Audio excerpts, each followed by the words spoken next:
बच्चों, आज हम लोग पंथ की पहचान कविता का तीसरा और अंतिम काव्यांश पढ़ेंगे।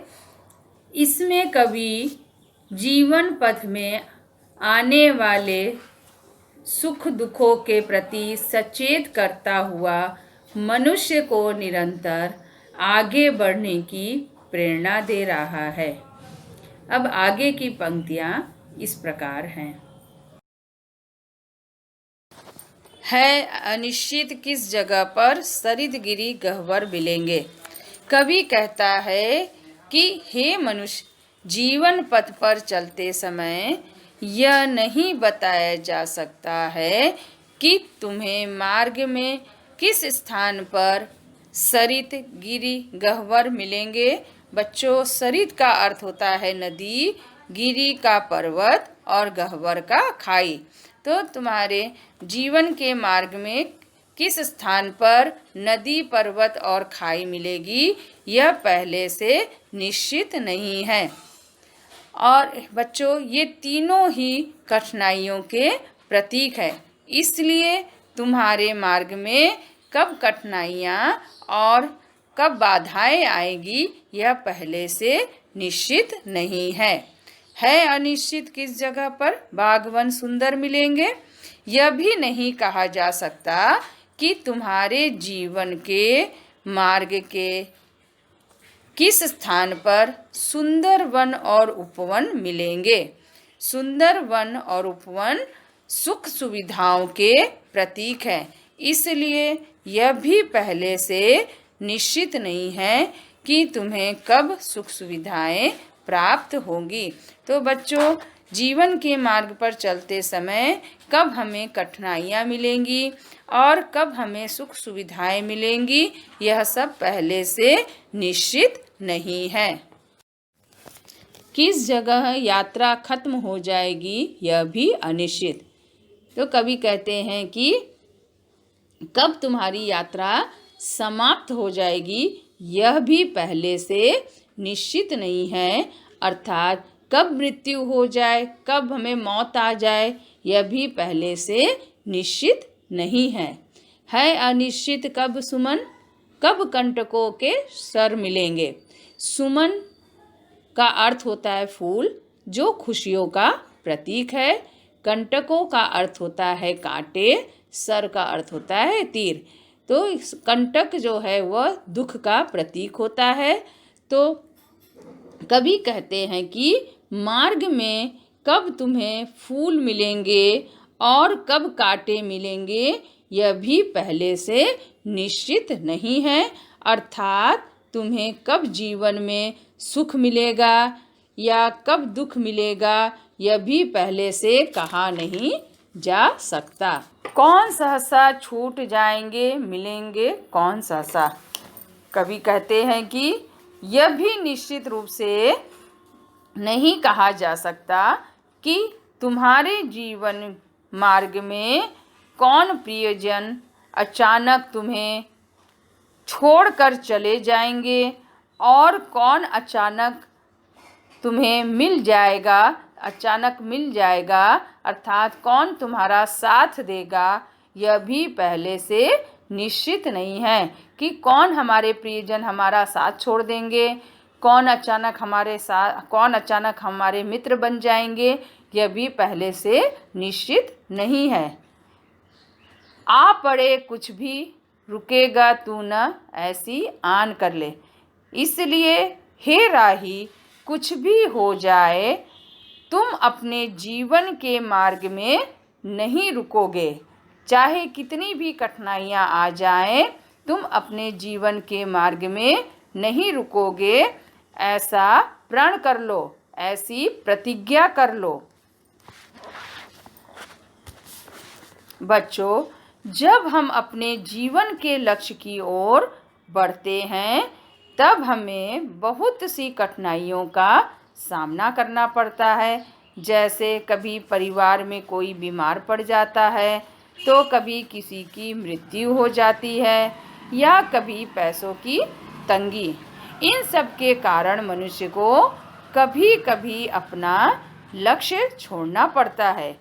इसलिए कवि कहते हैं कि हे राही, कुछ भी हो जाए पर तुम नहीं रुकोगे, ऐसी प्रतिज्ञा कर लो। पूर्व चलने के बटोही, बाट की पहचान कर ले। हे राही, चलने से पहले अपने मार्ग की अच्छी तरह पहचान कर लो।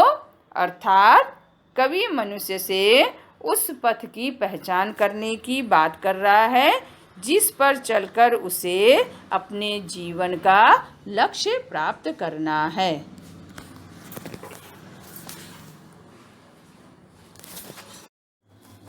बच्चों, इस काव्यांश में मौखिक एवं लिखित के जो प्रश्न आ रहे हैं उनके मैं आप लोगों को उत्तर बता रही हूँ।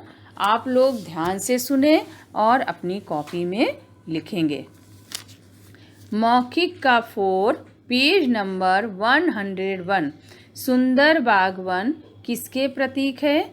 इस प्रश्न का उत्तर होगा सुंदर बागवन जीवन के मार्ग में मिलने वाली सुख सुविधाओं के प्रतीक हैं। फिर से एक बार उत्तर सुनिए।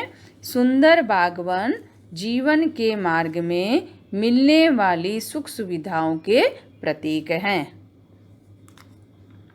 Page number 102। लिखित का 5। सरित गिरि और गह्वर किस बात के प्रतीक है?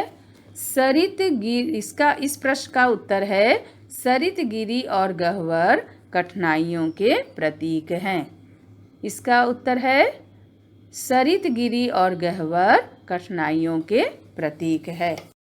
लिखित का 2 का 3। इस कविता का केंद्रीय भाव लिखे। इस प्रश्न का उत्तर होगा कवि मनुष्य को अपने जीवन का लक्ष्य चुनकर उसे हासिल करने की प्रेरणा दे रहा है। कवि के अनुसार सब अपने जीवन का लक्ष्य चुन तो लेते हैं, किंतु विरले ही इस लक्ष्य तक पहुंच पाते हैं, क्योंकि अधिकांश तो बीच रास्ते में ही हार कर राह छोड़ देते हैं।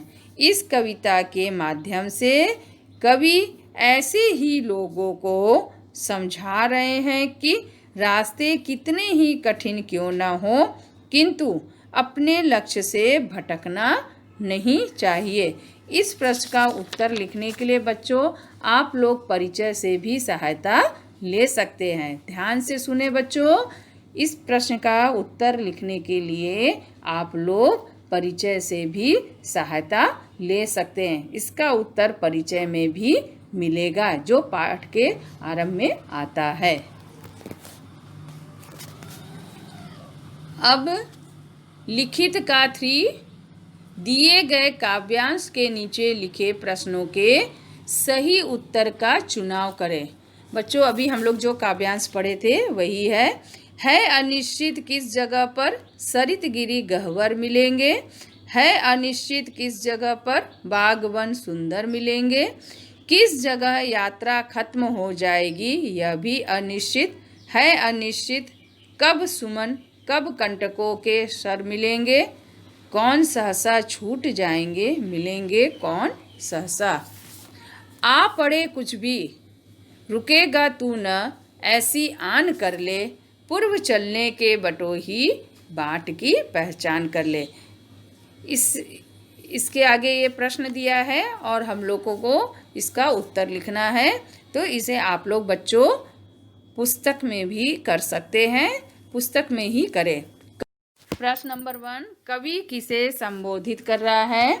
बच्चों, इसमें 4 ऑप्शन दिया हुआ है, सही उत्तर लिखना है। क मनुष्य, ख यात्री, ग पर्यटक, घ साधु। इसका सही उत्तर है मनुष्य, और या यात्री भी लिख सकते हैं। मनुष्य या यात्री, क या ख लिख सकते हैं। मनुष्य भी होगा या यात्री। 2, वाक्यांश में सुमन किसका प्रतीक है? क फूलों का, ख खुशियों का, ग हंसी का, घ सरल मार्ग का। बच्चों, सही उत्तर होगा ख खुशियों का। क्या उत्तर होगा? खुशियों का, ख। अब प्रश्न नंबर 3, कांटों के तीर से कवि का क्या अभिप्राय है? क, कांटों के समान पैने तीर, ख, नुकीले कांटे, ग, कठिनाइयों से भरा मार्ग, घ, सुखों से भरा मार्ग। सही उत्तर है ग, कठिनाइयों से भरा मार्ग। इसका सही उत्तर है ग, कठिनाइयों से भरा मार्ग। 4, कवि यात्री को किस बात का निश्चय करने की प्रेरणा दे रहा है? क, अपनों से मिलना, ख, अपनों से बिछुड़ना, ग, किसी हाल में न रुकना, घ, सरल मार्ग को चुनना। बच्चों, इसका सही उत्तर है ग, किसी हाल में न रुकना। क्या उत्तर है? किसी हाल में न रुकना। अब क्वेश्चन नंबर 5, काव्यांश के कवि का नाम बताएं। क, द्वारिका प्रसाद माहेश्वरी, ख, रविंद्रनाथ टैगोर, ग, डॉक्टर हरिवंश राय बच्चन, घ, सुमित्रा नंदन पंत। इसका सही उत्तर है ग, डॉक्टर हरिवंश राय बच्चन।